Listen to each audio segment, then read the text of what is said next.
Hello दोस्तों, मैं संदीप कुमार प्रमाणिक आप सभी को नमन करता हूं। आज हम आपको बताने वाले हैं ऐसा क्या करें कि हमें भगवान से प्यार हो जाए। यह कथा सुनकर आपके हृदय में भगवान के लिए प्रेम जरूर जागेगा। एक बार की बात है, एक संत जंगल में कुटिया बनाकर रहते थे और भगवान श्री कृष्ण का भजन करते थे।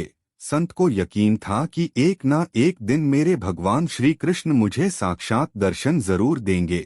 उसी जंगल में एक शिकारी आया। उस शिकारी ने संत की कुटिया देखी। वह कुटिया में गया और उसने संत को प्रणाम किया और पूछा कि आप कौन हैं और आप यहाँ क्या कर रहे हैं। संत ने सोचा, यदि मैं इसे कहूँगा कि भगवान श्री कृष्ण के इंतजार में बैठा हूँ, उनका दर्शन मुझे किसी प्रकार से हो जाए, तो शायद इसको यह बात समझ में नहीं आएगी। संत ने दूसरा उपाय सोचा। संत ने शिकारी से पूछा, भैया पहले आप बताओ कि आप कौन हो और यहाँ किस लिए आते हो। उस शिकारी ने कहा कि मैं एक शिकारी हूँ और यहाँ शिकार के लिए आया हूँ। संत ने तुरंत उसी की भाषा में कहा, मैं भी एक शिकारी हूँ और अपने शिकार के लिए यहाँ आया हूँ। शिकारी ने पूछा, अच्छा संत जी, आप यह बताइए आपका शिकार दिखता कैसा है, आपके शिकार का नाम क्या है, हो सकता है कि मैं आपकी मदद कर दूं। संत ने सोचा, इसे कैसे बताऊं। फिर भी संत कहते हैं, मेरे शिकार का नाम कृष्ण है। वह दिखने में बहुत ही सुंदर है, सलोना है, उसके सिर पर मोर मुकुट है, हाथों में बंसी है। ऐसा कहकर संत जी रोने लगी। शिकारी बोला, बाबा रोते क्यों हो, मैं आपके शिकार को जब तक ना पकड़ लूं तब तक पानी भी नहीं पीऊंगा और आपके पास नहीं आऊंगा। अब वह शिकारी घने जंगल के अंदर गया और जाल बिछाकर एक पेड़ पर बैठ गया। यहाँ पर इंतजार करने लगा, भूखा प्यासा बैठा हुआ है। एक दिन बीता, दूसरा दिन बीता और फिर तीसरा दिन। भूखे प्यासे शिकारी को नींद भी आने लगी। बाके बिहारी को उन पर दया आ गई। भगवान उसके भाव पर रीझ गए। भगवान मंद मंद स्वर से बांसुरी बजाते आई और उस जाल में खुद फंस गई।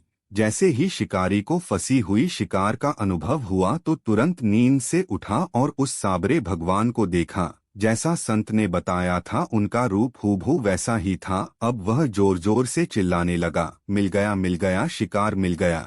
शिकारी ने उस शिकार को जाल समेत कंधे पर बिठा लिया और शिकारी कहता हुआ जा रहा है, आज 3 दिन के बाद मिले हो, खूब भूखा प्यासा रखा, अब मैं तुम्हें छोड़ने वाला नहीं हूँ।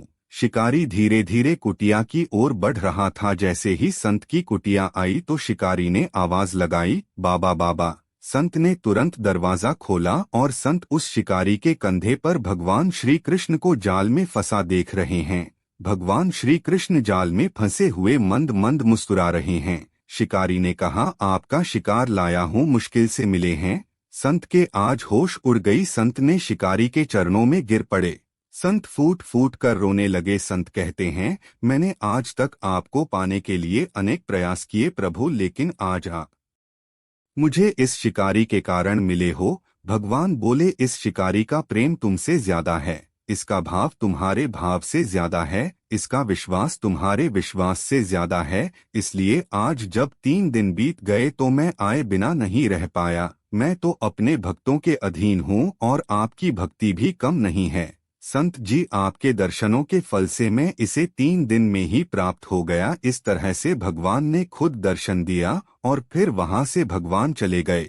अगर भक्त हट कर ले तो भगवान को पाकर ही रहता है और जो दन होता है उस पर भगवान रीझ जाते हैं। उसके भोलेपन को देखकर राधे राधे। सभी को जय श्री कृष्णा।